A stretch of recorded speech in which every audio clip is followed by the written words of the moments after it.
How to see your received history on MX Player app. Hello guys, so in today's video I'm gonna show you how to see your received files history on MX Player. All what you have to do is simple. Go to MX Player. This is the home page.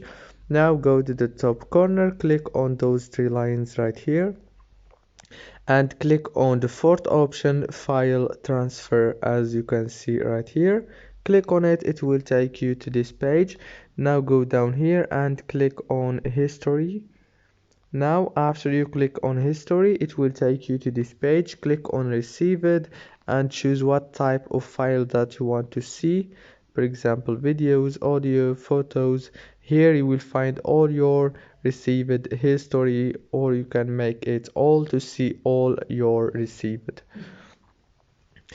If this video was helpful, please don't forget to like and subscribe.